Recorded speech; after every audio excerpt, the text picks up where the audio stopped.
Ô Henrique, já diz o ditado, né? Enquanto os cães ladram, a caravana passa.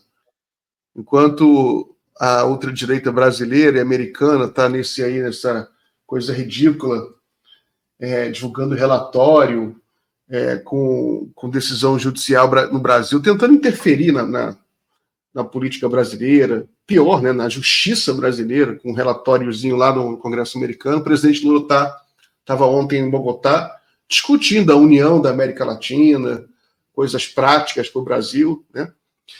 E é um contraste, né, muito grande da questão da soberania nacional, né? Você tem um presidente cuidando da soberania brasileira, dos interesses brasileiros, interesses práticos do Brasil, práticos de você criar uma união latino-americana para você ter um comércio mais fluido, mais pujante, né, gerando emprego no continente, enquanto os bolsominions ficam lá com essa palhaçada, falando mal do Brasil, dizendo que o Brasil tem ditadura judicial. Mas, enfim, mais uma vez, boa noite. Seja bem-vindo aqui, como sempre, ao Jornal da Fórum. O que você está achando aí dessa nova aventura bolsonarista nos Estados Unidos?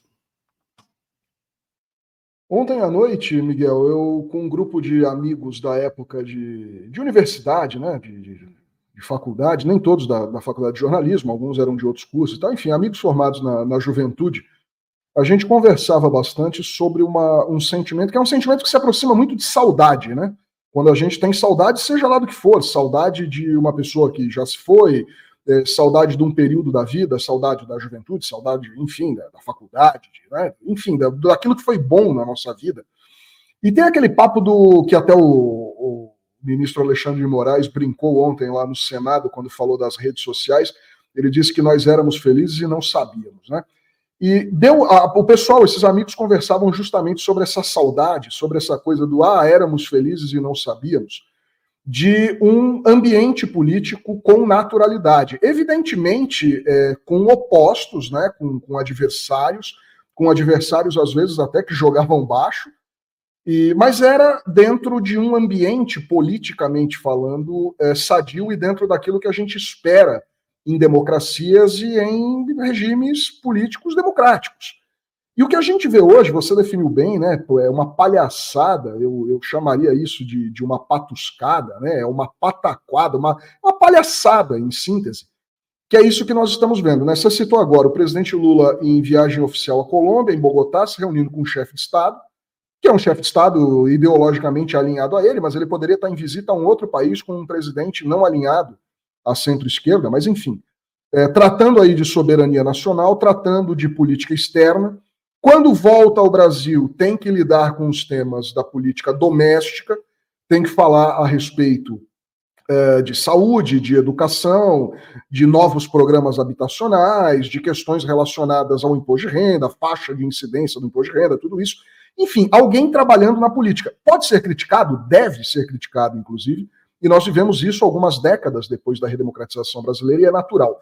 O problema é esse ambiente de insanidade e palhaçada. E isso que você citou do tal Comitê Judicial da Câmara de Representantes dos Estados Unidos, esta palhaçada, acabou ocupando aí as redes sociais e uma parte das páginas dos jornais brasileiros nessa quinta-feira, por causa de um estardalhaço. O Reinaldo Azevedo até definiu muito bem, né? Quando ele diz que a tal da bomba é uma biriba, e para variar, já virou uma palhaçada, né? Parece aqueles grupos, acho que todo mundo aqui tem aqueles grupos de WhatsApp que algum amigo desesperado põe urgente para tudo, né? E uma lâmpada, um giroflex, assim, tudo é urgente. Era uma bomba o que eles iam divulgar. Levantaram ali um sigilo que o Brasil tinha decretado de pedidos judiciais contra contas e perfis do Twitter durante o período eleitoral brasileiro de 2022. Todas essas centenas de pedidos eram embasados em decisões judiciais, não eram decisões do governo, do Poder Executivo, até porque na época o Executivo, inclusive, estava na mão do Bolsonaro. Ele fica até 31 de dezembro de 2022, e aí sim o Lula assume no dia 1º de 2023. As decisões eram judiciais contra contas que tinham cometido crimes. E o que tem de mais naquilo que foi mostrado? O perfil foi tirado do ar, porque, vou citar um exemplo real. O perfil foi tirado do ar porque no auge da corrida eleitoral, um sujeito, um perfil lá, fake, atribuía diretamente ao Lula a autoria intelectual da tentativa de assassinato contra o Jair Bolsonaro em 6 de setembro de 2018, durante a campanha eleitoral, em que ele saiu vitorioso. O Lula, autor intelectual de uma facada no Bolsonaro. O cara publica isso e ele não quer que isso seja retirado do ar em meio à corrida eleitoral por uma decisão judicial. E tiraram o perfil do ar? Claro que tiraram o perfil do ar. Ele está cometendo um crime comum e um crime eleitoral. E o perfil foi retirado. E isso se repetiu em todas as decisões, não só do ministro Alexandre de Moraes, como também de outros ministros do TSE, sobretudo, não eram nem do STF, eram do Tribunal Superior Eleitoral, da Justiça Eleitoral. Então, assim, o que a gente vê, Miguel, é exatamente isso, né, que você frisou. Um presidente que está no exterior fazendo um trabalho ali que pode e deve ser criticado pela oposição política e ideológica, sempre. E vai ser sempre assim, e se fosse o contrário também. Só que o sujeito está lá trabalhando, tem alguns problemas em casa, e o Brasil vive sequestrado 17 meses depois da derrota do Bolsonaro. Ele segue como um zumbi, né? É uma alma penada, um espírito zombeteiro, enchendo a paciência, tumultuando a República e a vida brasileira. Né? Eu estou de acordo, inclusive, com uma decisão cautelar, uma medida de prisão preventiva, baseado no argumento do grande jurista, e é um jurista conservador, o Walter Maierovitch, que há algumas semanas disse que, olha, ele está tumultuando a vida pública de uma forma e colocando o país numa situação tão incendiária que ele precisa ser preso, inclusive pelos próprios inquéritos aí, com base nos inquéritos que ele já está respondendo. Porque assim, o sujeito está criando isso, esse pessoal dele cria tumulto. Então hoje teve isso aí lá nessa comissão jurídica, que é controlada por um radical de extrema direita. Você imagina que um sujeito que foi parido para a política oficialmente, né, eleitoral, em 2015, ele fez parte, eu trouxe até aqui o nome do grupo que ele fazia parte anteriormente, era o House Freedom Caucus, um grupo de extrema-direita dos Estados Unidos que tinha como bandeira, até quase uma década atrás,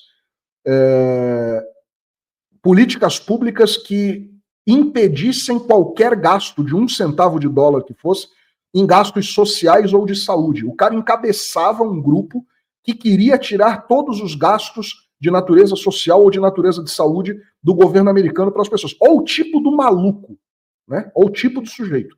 O cara vai e apresenta esse monte de coisa, a imprensa acaba batendo o bumbo pro louco dançar, né? Pro louco sambar, e o que a gente viu hoje, Miguel, o dia inteiro, foi essa manchete. Um estardalhaço, como definiu bem o Reinaldo Azevedo, uma bomba que era uma biriba, uma biribinha, não tem nada de novo ali, e o que a gente passa a discutir, quando deveria estar discutindo coisa muito mais séria, é esse tipo de bobajada que nós vemos agora, ainda por cima, interligado em grupos internacionais, né?